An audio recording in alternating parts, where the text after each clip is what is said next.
നമസ്കാരം കൂട്ടുകാരെ. 9ാം ക്ലാസ്സിലെ ഗണിതത്തിൻ്റെ അധ്യായം 1 സമവാക്യ ജോഡികളുടെ 5ാമത്തെ വീഡിയോ ആണ് ഇത്. മുൻ വീഡിയോകളിൽ നമ്മൾ ടെക്സ്റ്റ് ബുക്കിലുള്ള കുറച്ച് ചോദ്യങ്ങളും അതിൻ്റെ ഉത്തരങ്ങളും ചെയ്തു കഴിഞ്ഞു. 10ാം പേജിലെ 5 ചോദ്യങ്ങളാണ് ഇതുവരെ നമ്മൾ ചെയ്തു തീർന്നത്. ഇനി അതിൽ 3 ചോദ്യം കൂടി ബാക്കിയുണ്ട്. ഇന്ന് നമ്മൾ ആ 3 ചോദ്യങ്ങളും ഡിസ്കസ് ചെയ്യാൻ പോവുകയാണ്. അപ്പോൾ എല്ലാവർക്കും വീഡിയോയിലേക്ക് സ്വാഗതം.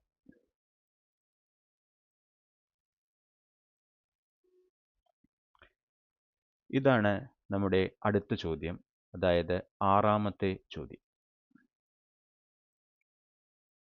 ഒരു ഭിന്നസംഖ്യയുടെ അംശത്തിനോട് 1 കൂട്ടി ലഘൂകരിച്ചപ്പോൾ 1/3 കിട്ടി. ഛേദത്തിനോട് 1 കൂട്ടി ലഘൂകരിച്ചപ്പോൾ കിട്ടിയത് 1/4. ഏതാണ് ഭിന്നസംഖ്യ?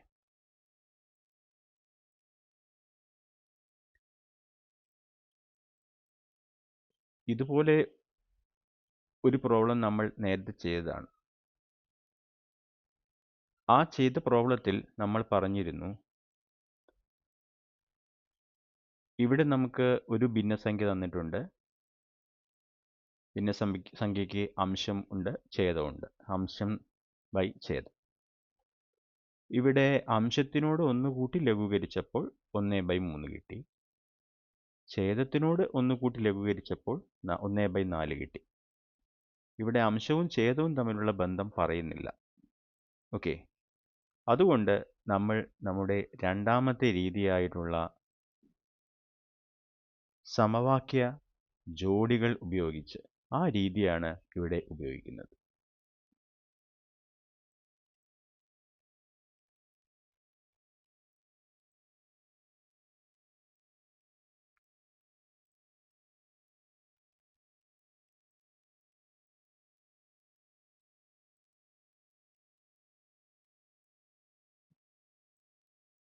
ഓക്കെ, അപ്പോൾ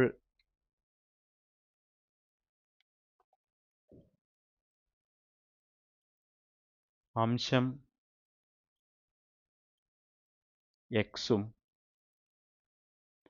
ഛേദം വൈയും ആയാൽ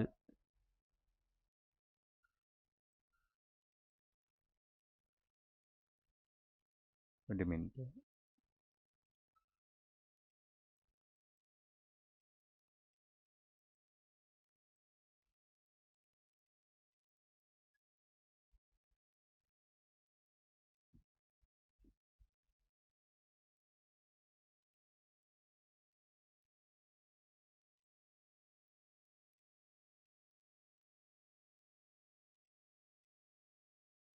അംശം എക്സും ഛേദം വൈയും ആയാൽ ഭിന്നസംഖ്യ x/y ആയിരിക്കും.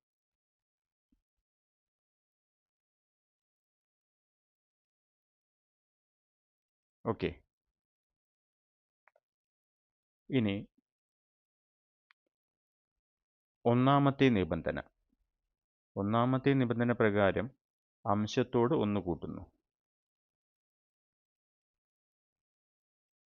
ഒന്നാമത്തെ നിബന്ധന അനുസരിച്ച് എന്ത് കിട്ടും? അംശത്തോട് 1 കൂട്ടുന്നു. ഛേദത്തിൽ മാറ്റമില്ല. ഇതിനെ ലഘൂകരിച്ചാൽ 1/3 കിട്ടും. ഓക്കെ, ഇത് നമുക്ക് എങ്ങനെ എഴുതാം? 3 × x + 1 = 1 × y. 3x + 3 = y. അപ്പോൾ ഇവിടെ നമുക്ക് y എന്നാൽ 3x+3 എന്ന് കിട്ടും. ഓക്കെ, ഇത് സമവാക്യം 1 ആയിക്കോട്ടെ. ഇനി രണ്ടാമത്തെ നിബന്ധന പ്രകാരം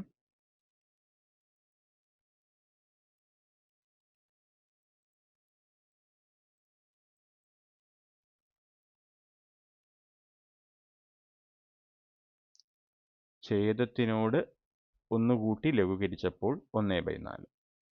അപ്പോൾ അംശത്തിൽ മാറ്റമില്ല, ഛേദത്തിനോട് 1 കൂട്ടി, അപ്പോൾ ലഘൂകരിക്കുക 1/4 കിട്ടും. അപ്പോൾ ഇതിൽ നിന്നും 4x = y+1 എന്ന് കിട്ടും. ഓക്കെ, ഇത് നമ്മുടെ സമവാക്യം 2. ഓക്കെ, ഇനി എന്ത് ചെയ്യാം? സമവാക്യം 1-ൽ y എന്ന് പറഞ്ഞാൽ 3x+3 ആണ്. ഈ 3x+3 സമവാക്യം 2-ലെ yക്ക് പകരം ഉപയോഗിക്കാം.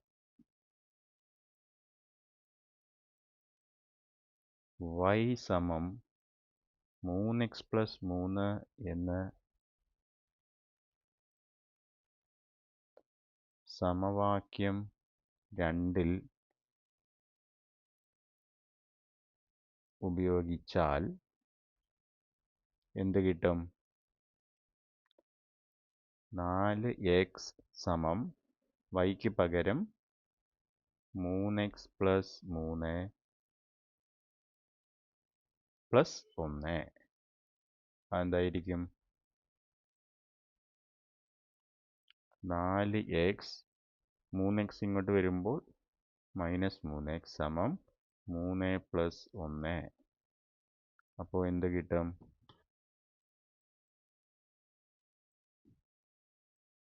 x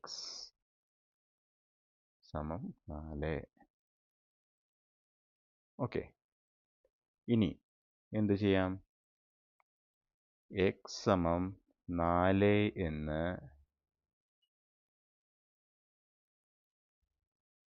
സമവാക്യം 1-ൽ ഉപയോഗിച്ചാൽ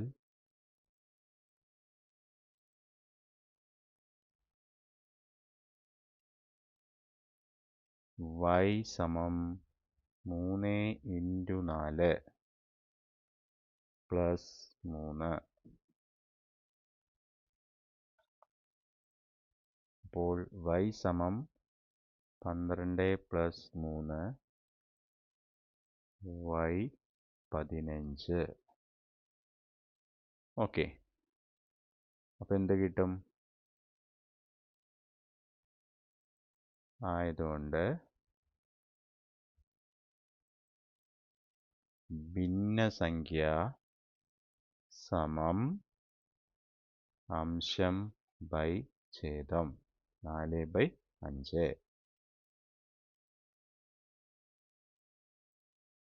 ഓക്കെ, ക്ലിയർ ആയില്ലേ?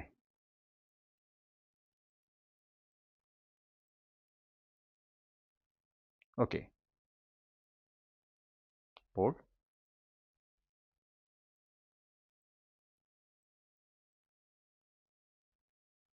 സോറി 4/15.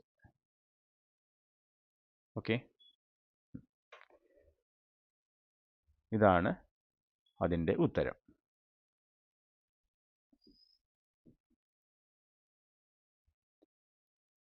എന്താണ് ചോദ്യം 7? ഒരാൾ 1,00,000 രൂപ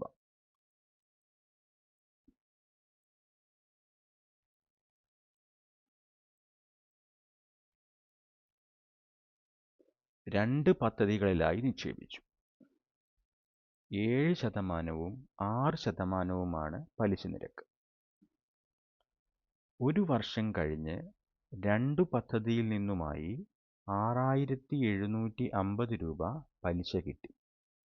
ഓരോന്നിലും എത്ര രൂപയാണ് നിക്ഷേപിച്ചത്?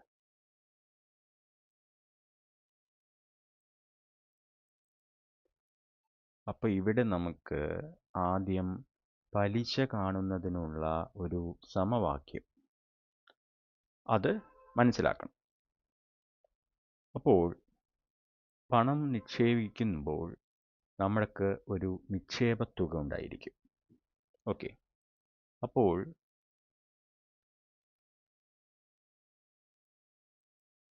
നിക്ഷേപ തുക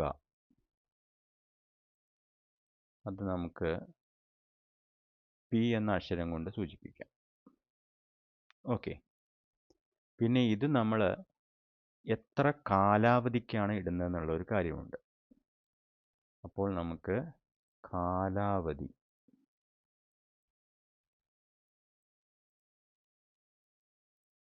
n വർഷം, ഇത് പി രൂപ. ഓക്കെ. ഇനി പി രൂപ നമ്മൾ n വർഷം ഇടുകയാണെങ്കിൽ ഓരോ വർഷവും നമുക്ക് എന്ത് കിട്ടും? പലിശ കിട്ടും. ആ പലിശയ്ക്ക് ഒരു നിരക്കുണ്ട്. അപ്പോൾ പലിശ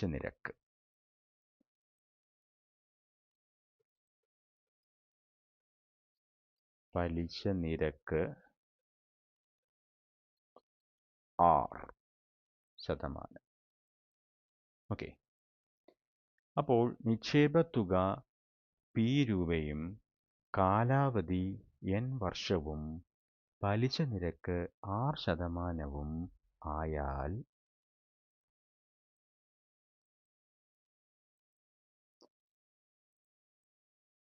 പലിശ എന്ന് പറയുന്നത്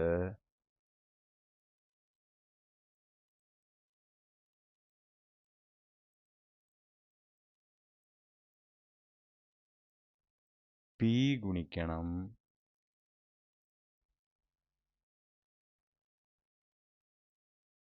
n ഗുണിക്കണം R% ആയിരിക്കും. പി ഗുണിക്കണം n ഗുണിക്കണം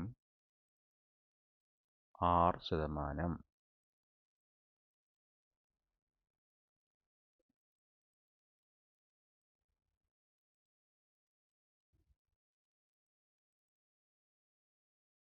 ഓക്കെ.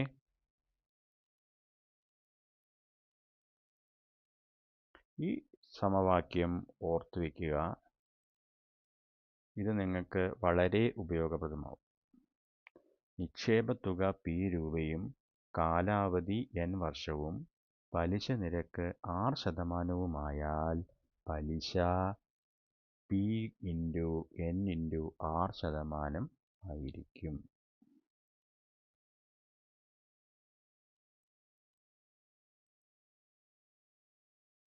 ഇനി ഒരു കാര്യം കൂടി ശ്രദ്ധിക്കുക. R% എന്ന് പറഞ്ഞാൽ 100 രൂപയ്ക്കുള്ള ശതമാനമാണ്. 100 രൂപയ്ക്ക് എത്ര പലിശ കിട്ടുമെന്നാണ് ഈ R% കൊണ്ട് ഉദ്ദേശിക്കുന്നത്. അത് നമ്മൾ എന്ത് ചെയ്യും? R/100 എന്ന് എഴുതും. ഓക്കെ.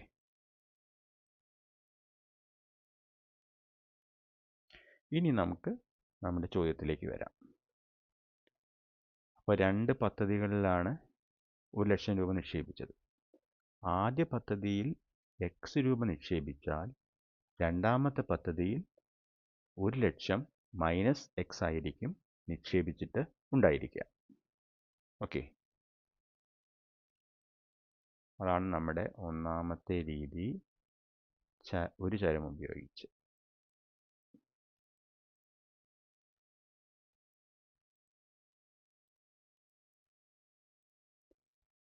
അപ്പോൾ അതിൽ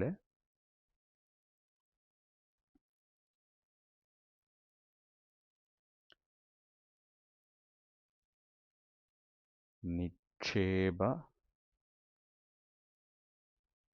തുകകൾ എക്സും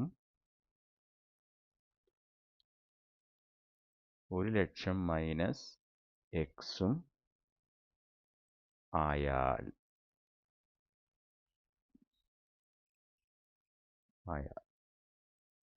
നമുക്ക് തന്നിരിക്കുന്ന കണ്ടീഷൻ എന്താണ് നോക്കാം.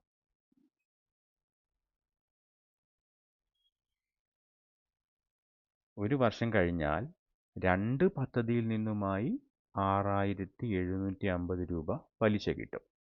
അപ്പോൾ ഒന്നാമത്തെ പലിശ പ്ലസ് രണ്ടാമത്തെ പലിശ എന്തായിരിക്കും? 6750 ആയിരിക്കും.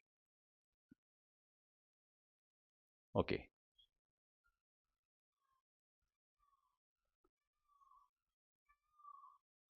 ഒന്നാം പദ്ധതി പലിശ പ്ലസ് രണ്ടാം പദ്ധതി പലിശ എത്രയായിരിക്കും? 6750. ഓക്കെ.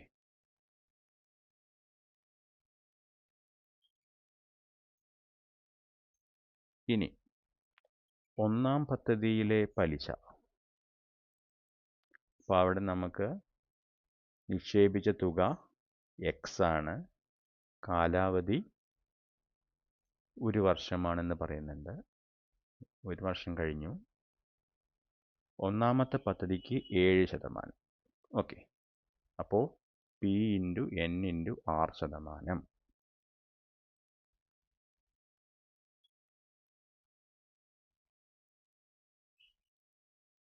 എക്സ് ഇൻറ്റു 1 വർഷം 7%. ഇതാണ് ഒന്നാമത്തെ പദ്ധതിയുടെ പലിശ. അതേ പ്ലസ് രണ്ടാമത്തെ പദ്ധതിയുടെ പലിശ 1,00,000 മൈനസ് എക്സ്.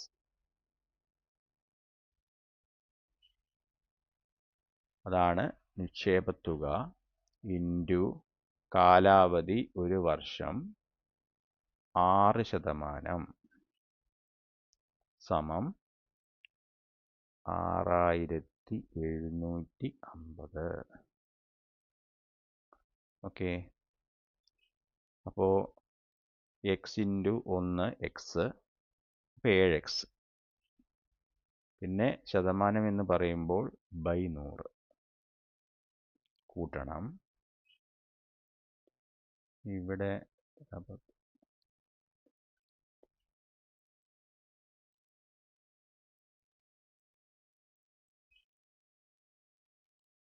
ഇൻറ്റു 6 ബൈ 100 സമം 6750. അപ്പോൾ 7x ബൈ 100 പ്ലസ് ഇതിനെ 6 കൊണ്ട് ഗുണിച്ചാൽ 6 ലക്ഷം മൈനസ് എക്സ് ഇൻറ്റു 6 6x മൊത്തം ബൈ 100 സമം 6750. ഇനി ഇതൊരു ഭിന്നസംഖ്യയാണ്, ഇത് വേറൊരു ഭിന്നസംഖ്യയാണ്. 2 ഭിന്നസംഖ്യകൾ കൂട്ടണമെങ്കിൽ ഛേദം തുല്യമായിരിക്കണം. ഇവിടെ ഛേദം തുല്യമാണ്. അതുകൊണ്ട് നമുക്ക് എങ്ങനെ എഴുതാം? 7x പ്ലസ് അത് മൊത്തം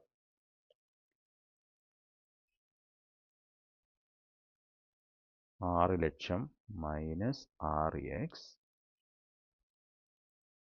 ബൈ 100 സമം 6750. ഇതിൽ നിന്ന് എന്ത് കിട്ടും?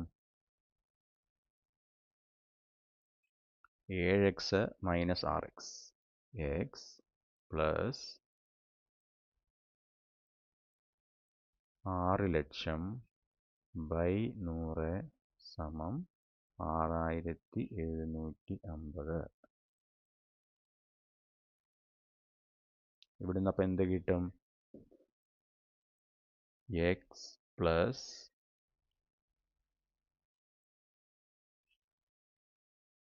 6 ലക്ഷം സമം 6750. ഇവിടെ 100 എന്താണ്? ഛേദത്തിലാണ് വരുന്നത്. അപ്പോൾ അത് വലതുവശത്തേക്ക് പോകുമ്പോൾ അംശത്തിലേക്ക് പോകും. അപ്പോൾ ഇവിടെ അംശം എന്ന് പറഞ്ഞാൽ 6750 ആണ്. ഇവിടെ ഇത് ശരിക്കും 6750 ബൈ 1 ഒന്നാണ് ഇവിടെ ഛേദം, ഇതാണ് അംശം. അപ്പോൾ ഇത് അംശത്തിലേക്ക് പോകും. അപ്പോൾ ഇൻറ്റു 100. ഓക്കെ. അപ്പോൾ എക്സ് പ്ലസ് 6,00,000 സമം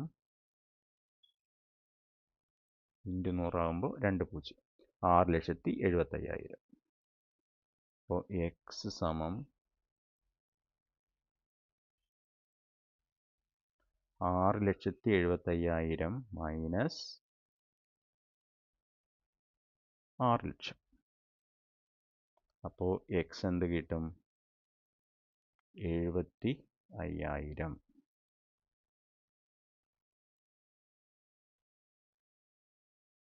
ഓക്കെ.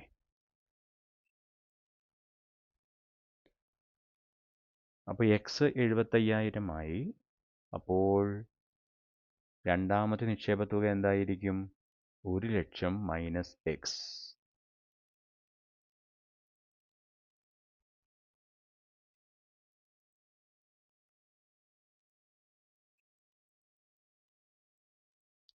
നിക്ഷേപ തുകകൾ 75,000-ഉം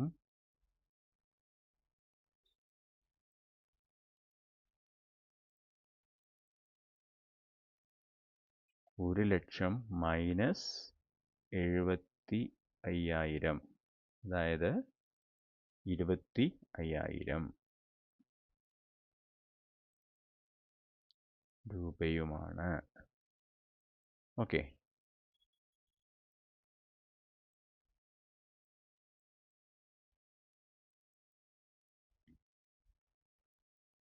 ഇതാണ് ഒരു രീതി, ഒരു ചരം ഉപയോഗിച്ച്. ഇനി നമുക്ക് രണ്ടാമത്തെ രീതി നോക്കാം.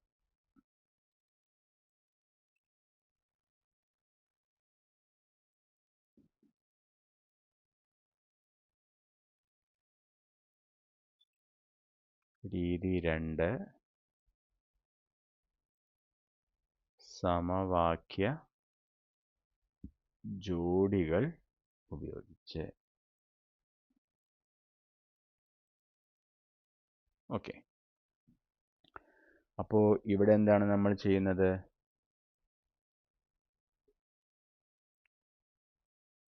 ആദ്യത്തെ പദ്ധതിയിൽ നിക്ഷേപിച്ച തുക എക്സും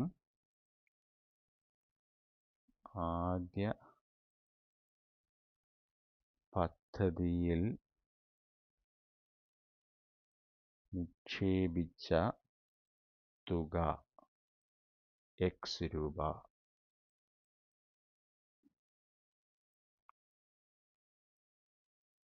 രണ്ടാം പദ്ധതിയിൽ നിക്ഷേപിച്ച തുക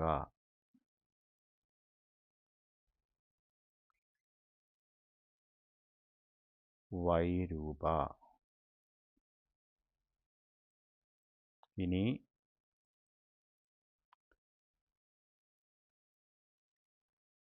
ഒന്നാം നിബന്ധന പ്രകാരം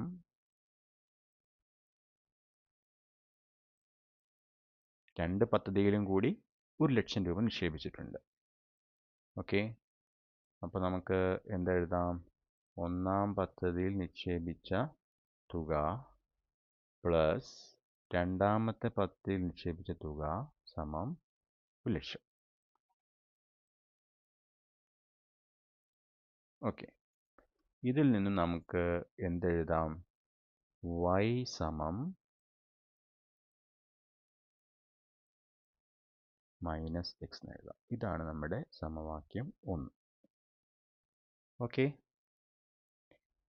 ഇനി രണ്ടാമത്തെ നിബന്ധന പ്രകാരം എന്താണ്?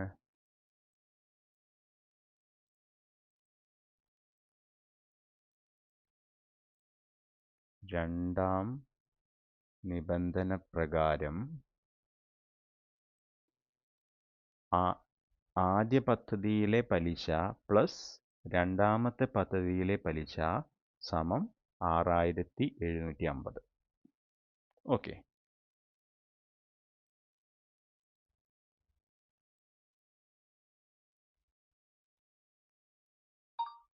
ഒന്നാം പദ്ധതി പലിശ പ്ലസ് രണ്ടാം പദ്ധതി പലിശ സമം 6750. ഈ ഒന്നാമത്തെ പദ്ധതിയിലെ പലിശ എന്ന് പറയുമ്പോൾ പി എന്ന് പറഞ്ഞാൽ നിക്ഷേപ തുക. നിക്ഷേപിച്ച തുക എക്സ് ആണ്.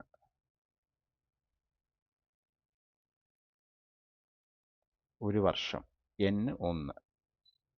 പലിശ നിരക്ക് 7%. ഓക്കെ, ഇത് ഒന്നാം പദ്ധതി പലിശ പ്ലസ് രണ്ടാം പദ്ധതി പലിശ. നിക്ഷേപിച്ച തുക Y രൂപ. ഒരു വർഷത്തേക്ക് 6% പലിശ സമം 6750. അപ്പോൾ ഇവിടെ നമുക്ക് എന്ത് കിട്ടും? 7x ശതമാനത്തിന് നമുക്ക് ബൈ 100 എന്ന് എഴുതാം, പ്ലസ് 6y ബൈ 100 സമം 6750. രണ്ട് ഭിന്നസംഖ്യകളുടെയും ഛേദങ്ങൾ തുല്യമായതിനാൽ നമുക്ക് കൂട്ടാം. അപ്പോൾ ഛേദം 100 ആയിരിക്കും, മറ്റേത് കൂട്ടുക. അപ്പോൾ 7x പ്ലസ് 6y സമം 6750. അപ്പോൾ 7x പ്ലസ് 6y സമം 6750 into 100. Okay, 7x plus 6y 6,75,000. Okay, ഇത് നമ്മുടെ സമവാക്യം 2.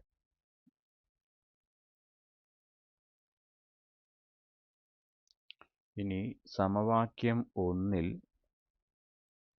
വൈയുടെ വാല്യൂ എന്ന് പറഞ്ഞാൽ 1,00,000 മൈനസ് എക്സ് ആണ്. അത് നമുക്ക് എന്ത് ചെയ്യാം? ഇവിടെ കൊടുക്കാം. അപ്പോൾ എക്സ് മാത്രമുള്ള സമവാക്യം ആയി കിട്ടും. y സമം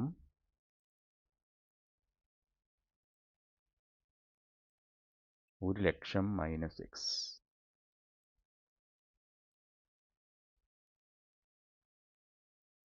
എന്ന് സമവാക്യം 2-ൽ ഇട്ടാൽ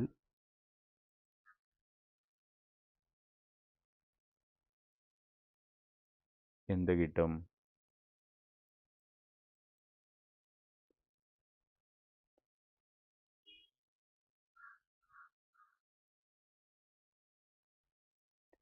ഏഴ് X plus 6 into 1,00,000 minus X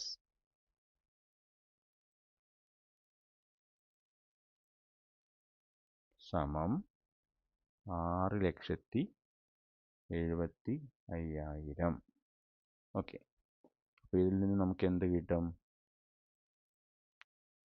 7x plus 6 into 1,00,000 6,00,000 minus 6x സമം 6,70,5,000. അപ്പോൾ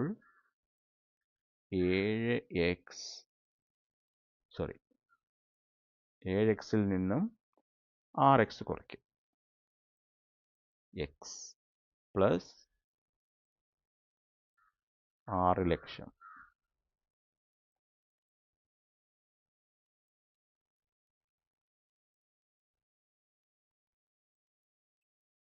സമം 6,70,5,000. അപ്പോൾ എന്ത് കിട്ടും? എക്സ് സമം 6,70,5,000 മൈനസ് 6 ലക്ഷം. അപ്പം എന്ത് കിട്ടും? 75,000.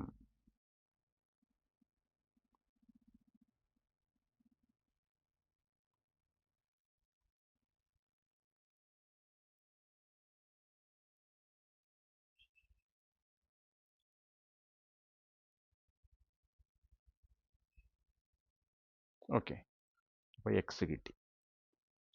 ഇനി നമുക്ക് എന്ത് ചെയ്യാം? ഈ എക്സിൻ്റെ വില സമവാക്യം 1 കൊടുക്കാം. എക്സ് സമം 75,000 എന്ന് സമവാക്യം 1 ഇവിടെ 1 ലക്ഷം മൈനസ് എക്സ്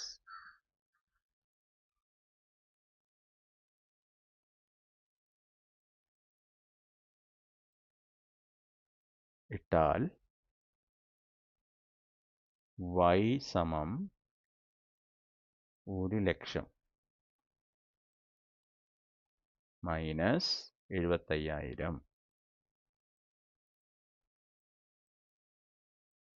അപ്പോൾ എന്ത് കിട്ടും? 25,000 എന്ന് കിട്ടും. ഓക്കെ, അപ്പോൾ നമുക്ക് എന്താണ്? നിക്ഷേപ തുകകൾ ആയതുകൊണ്ട് നിക്ഷേപ തുകകൾ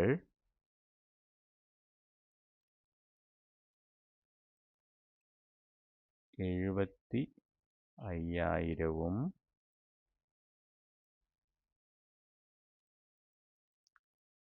75,000 രൂപയും 25,000 രൂപയുമാണ്. ഓക്കെ, ഇത് ക്ലിയറായി കാണുമെന്ന് വിചാരിക്കുന്നു.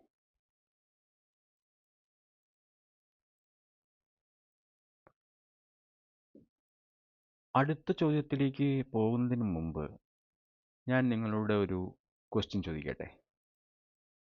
ഇവിടെ നമുക്ക് ഒന്നാമത്തെ പദ്ധതിയിലെ നിക്ഷേപ തുക 70,000 രൂപയും രണ്ടാമത്തെ പദ്ധതിയിലെ തുക 25,000 രൂപയുമാണ് കിട്ടിയത്. ചോദ്യം ഓരോ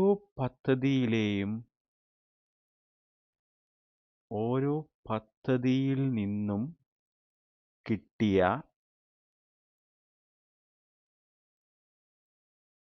പലിശ എത്ര? അതായിരുന്നു ചോദ്യമെങ്കിൽ എന്താണ് ഉത്തരം?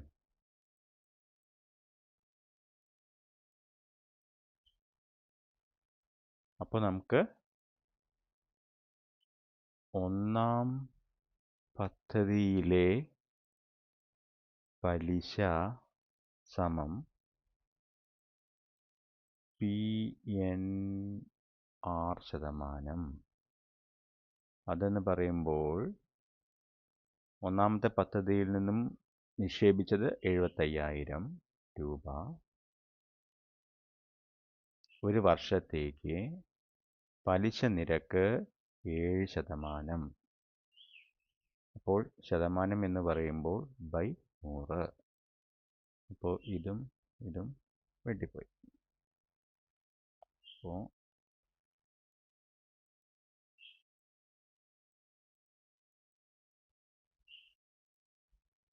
5,250 രൂപ. ഓക്കെ, രണ്ടാം പദ്ധതിയിലോ?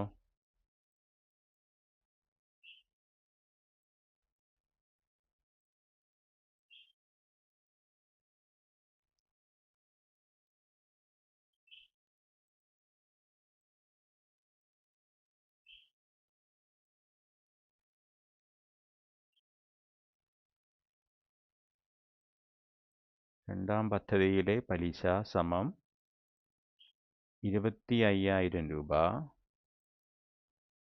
ഇൻറ്റു 6%. അപ്പോൾ 1 ഇൻറ്റു 6. ഓക്കെ, അപ്പോൾ നമുക്ക് ഇതെന്ത് ചെയ്യും? ക്യാൻസലായി പോവും.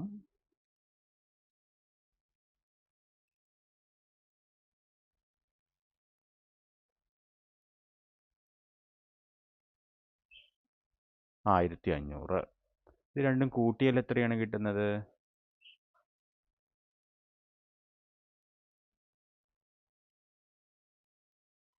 6750. അപ്പോൾ രണ്ടും കൂടിയാൽ എത്രയാണ് തന്നിരിക്കുന്നത് ചോദ്യത്തിൽ? ചോദ്യത്തിൽ തന്നിരിക്കുന്നത് 6750. അപ്പോൾ ഇത് ശരിയാണ്. ഓക്കെ.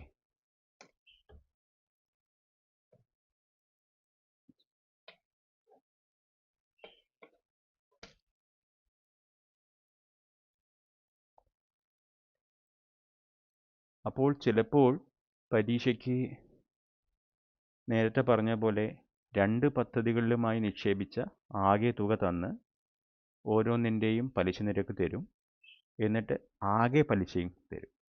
എന്നിട്ട് ഓരോ പദ്ധതിയിൽ നിന്നും കിട്ടിയ പലിശ എത്രയെന്ന് ചോദിക്കാം. അപ്പോൾ ഇതായിരിക്കും ഉത്തരം.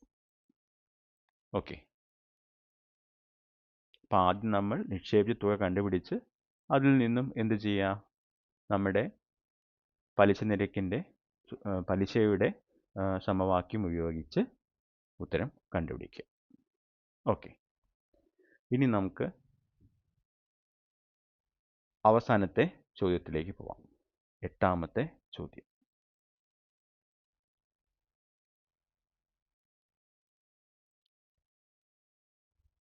ഒരു സെക്കൻഡിൽ u മീറ്റർ എന്ന വേഗത്തിൽ തുടങ്ങി ഓരോ സെക്കൻഡിലും a മീറ്റർ പെർ സെക്കൻഡ് എന്ന നിരക്കിൽ വേഗം കൂടി നേർവരയിലൂടെ സഞ്ചരിക്കുന്ന ഒരു വസ്തുവിൻ്റെ t സെക്കൻഡിലെ വേഗം u പ്ലസ് at ആണ്.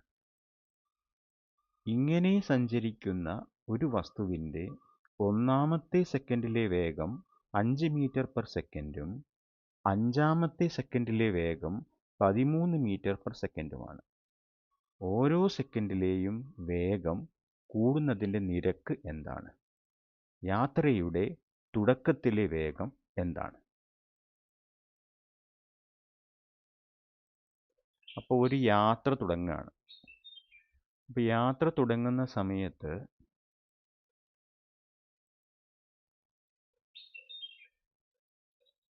ഇവിടുന്നാണ് തുടങ്ങുന്നത്. അപ്പോൾ ഒരു സെക്കൻഡിൽ u മീറ്റർ എന്ന വേഗത്തിൽ തുടങ്ങി. അപ്പോൾ u മീറ്റർ വേഗതയിലാണ് തുടങ്ങുന്നത്. ഓക്കെ. അപ്പോൾ ഇങ്ങനെയാണ് യാത്ര പോയിക്കൊണ്ടിരിക്കുന്നത്. അപ്പോൾ തുടക്കത്തിൽ എന്താണ്? u മീറ്റർ വേഗതയാണ്. ഓക്കെ.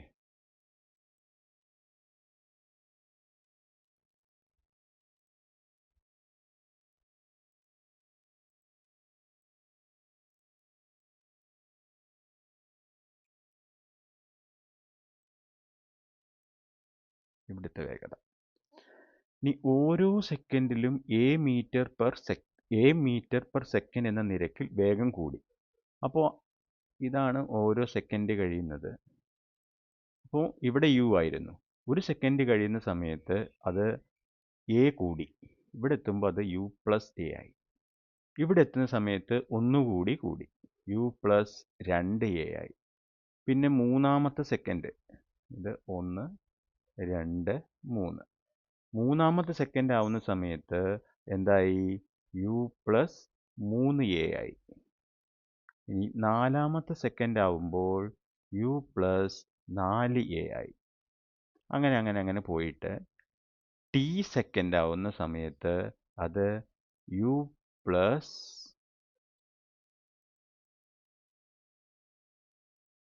ടി എ അല്ലെങ്കിൽ എ ടി എന്നായി. u പ്ലസ് ടി എ, അത് നമുക്ക് എ ടി എന്ന് എഴുതാം. ഓരോ സെക്കൻഡിലും a മീറ്റർ പെർ സെക്കൻഡ് എന്ന നിരക്കിൽ വേഗം കൂടി നേർവരയിലൂടെ സഞ്ചരിക്കുന്ന ഒരു വസ്തുവിൻ്റെ t സെക്കൻഡിൻ്റെ വേഗം u പ്ലസ് എ ടി അല്ലെങ്കിൽ ടി എ ആണ്. ഇങ്ങനെ സഞ്ചരിക്കുന്ന ഒരു വസ്തുവിൻ്റെ ഒന്നാമത്തെ സെക്കൻഡിലെ വേഗം 5 മീറ്റർ സെക്കൻഡാണ്. ഓക്കെ. അപ്പോൾ ഇതൊന്ന് നമുക്ക് ഒന്നാമത്തെ സെക്കൻഡിലെ വേഗം, അപ്പോൾ ഒന്നാമത്തെ സെക്കൻഡിലെ വേഗം എന്ന് പറഞ്ഞു കഴിഞ്ഞാൽ 5 മീറ്റർ പെർ സെക്കൻഡാണ് ഇവിടെ. അഞ്ചാമത്തെ സെക്കൻഡിൽ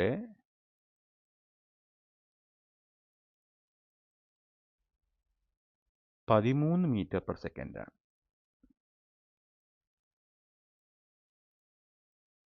ഓക്കെ.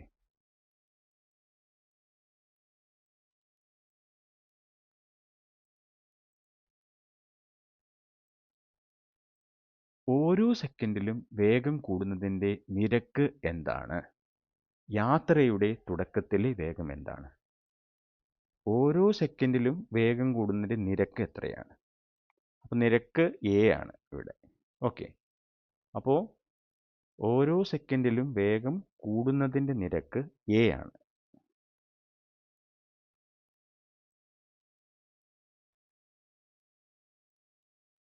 വേഗം കൂടുന്നതിൻ്റെ നിരക്ക് എ മീറ്റർ പെർ സെക്കൻഡാണ്. ഓരോ സെക്കൻഡിലും എ വെച്ച് കൂടും.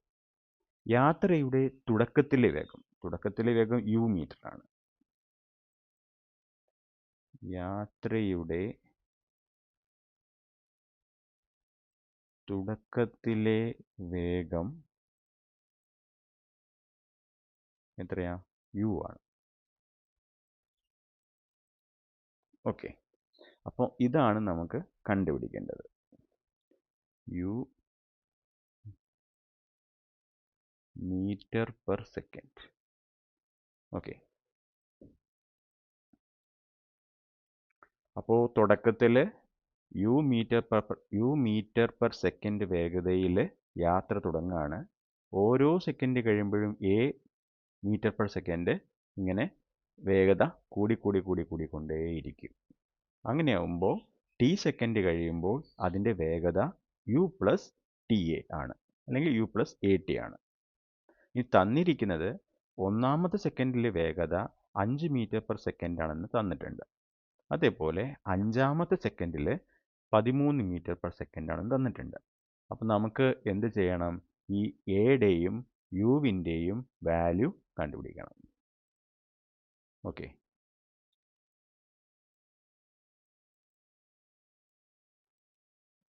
ഇതാണ് നമ്മുടെ ചോദ്യം.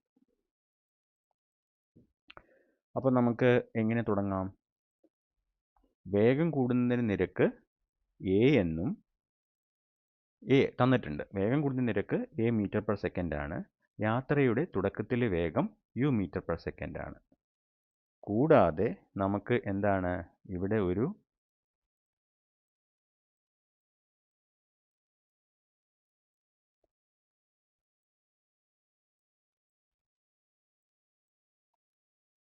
കാര്യം തന്നിട്ടുണ്ട്. ഓക്കെ. ടി സെക്കൻഡിലെ വേഗം. അപ്പോൾ നമുക്ക് ഇവിടെ ടി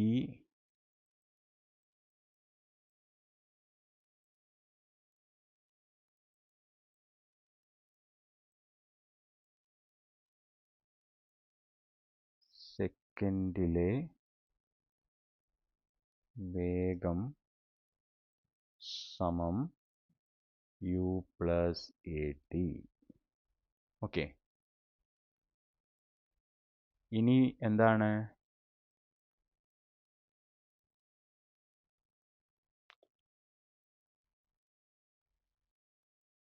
ഒന്നാം സെക്കൻഡിലെ വേഗം എത്രയാ? 5 metre per second. 5 metre per second ആയതിനാൽ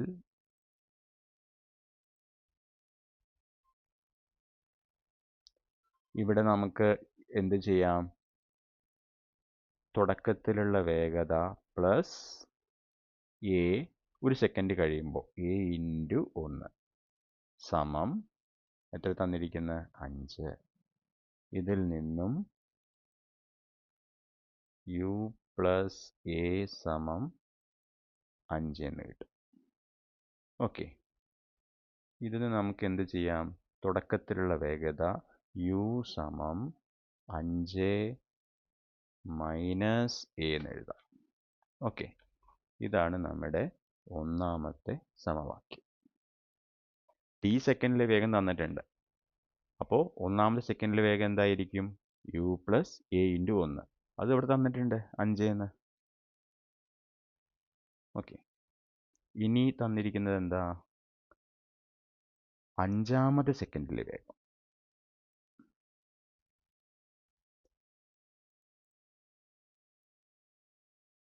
അഞ്ചാമത്തെ സെക്കൻഡിലെ വേഗം എത്രയാണ് പറഞ്ഞിരിക്കുന്നത്? 13 മീറ്റർ പെർ സെക്കൻഡ് ആണ്. 13 മീറ്റർ പെർ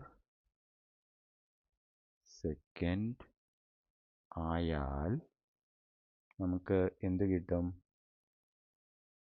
ഇതാണ് ടി സെക്കൻഡിലെ വേഗത. അപ്പം നമുക്ക് ഇവിടെ u plus a into t 5 ആണ് സമം 13 എന്ന് എഴുതാം. ഇതിൽ നിന്നും യു പ്ലസ് 5a സമം 13 എന്ന് കിട്ടും. ഓക്കെ, ഇതാണ് നമ്മുടെ രണ്ടാമത്തെ സമവാക്യം. ഇനി എന്ത് ചെയ്യാം? ഒന്നാമത്തെ സമവാക്യത്തിലെ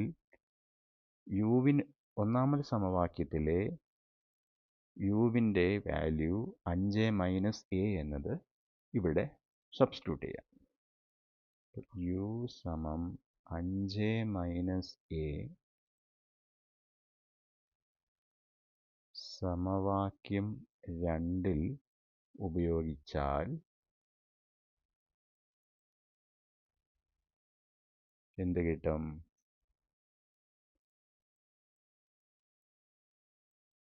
യുവിന് പകരം 5 മൈനസ് എ. അപ്പോൾ 5 മൈനസ് എ പ്ലസ് 5a സമം 13. അപ്പോൾ 5a-ൽ നിന്ന് എ കുറച്ചാൽ പ്ലസ് 4a സമം 13.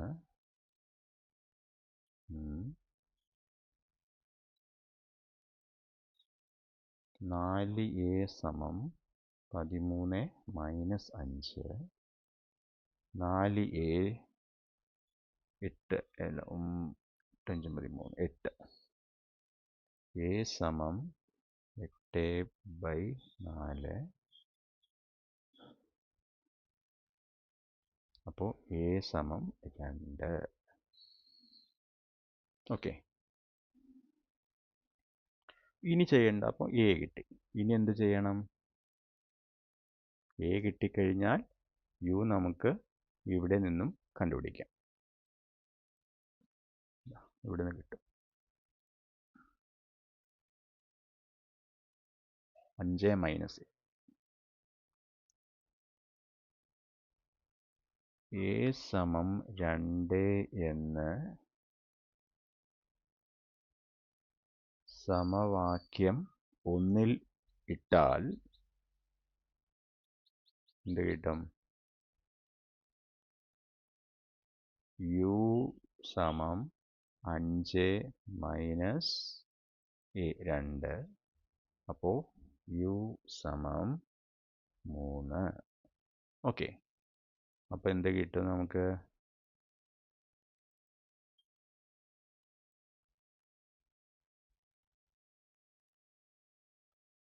ആയതുകൊണ്ട് യാത്രയിലെ തുടക്കത്തിലെ വേഗത സമം 3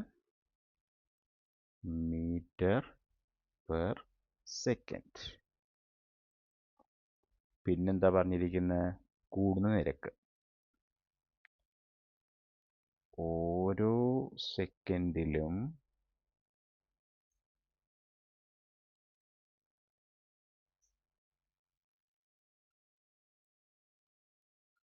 കൂടുന്ന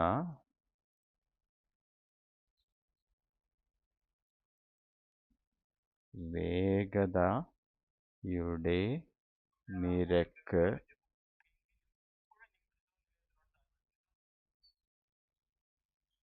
ഓരോ സെക്കൻഡിലും കൂടുന്ന വേഗതയുടെ നിരക്ക് സമം 2 മീറ്റർ പെർ സെക്കൻഡ്.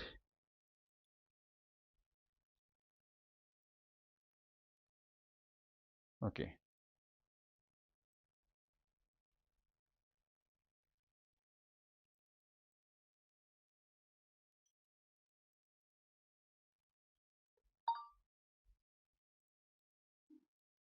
ഓക്കെ.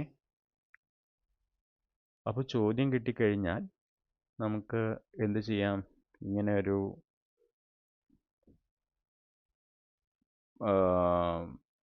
യാത്രയുടെ ഒരു ചിത്രം നമ്മുടെ മനസ്സിൽ വയ്ക്കുക. എന്നിട്ട് അത് വെച്ച് നമുക്ക് ചെയ്യാവുന്നതേ ഉള്ളൂ. അപ്പോൾ ഇവിടെ നമ്മൾ ആദ്യം തന്നെ എന്താണ് തുടങ്ങുന്നത്? യു മീറ്റർ പെർ സെക്കൻഡ് വേഗതയിലാണ്. അപ്പോൾ യാത്രയിലെ തുടക്കത്തിൻ്റെ വേഗത യു ആണ്. ഓരോ സെക്കൻഡ് കഴിയുമ്പോഴും എ മീറ്റർ പെർ സെക്കൻഡ് എന്നുള്ള രീതിയിൽ കൂടും. ഓക്കെ.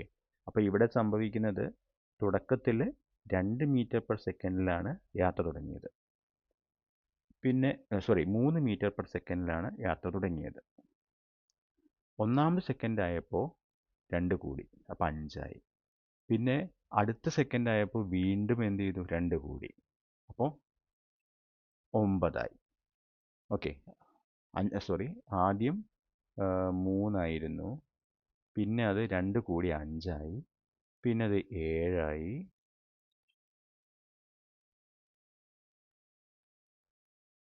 അല്ലേ? 2-ൽ 7, ഈ 3-ൽ എന്തായി?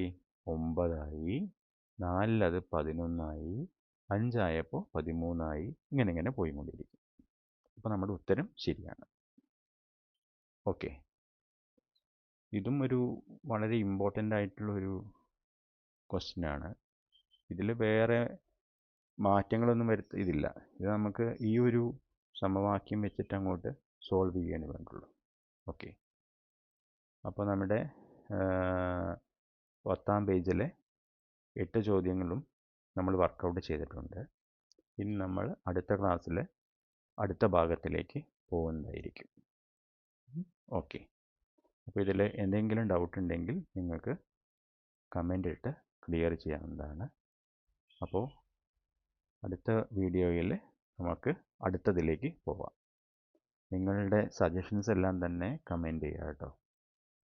അപ്പോൾ താങ്ക് യു. ഓക്കെ.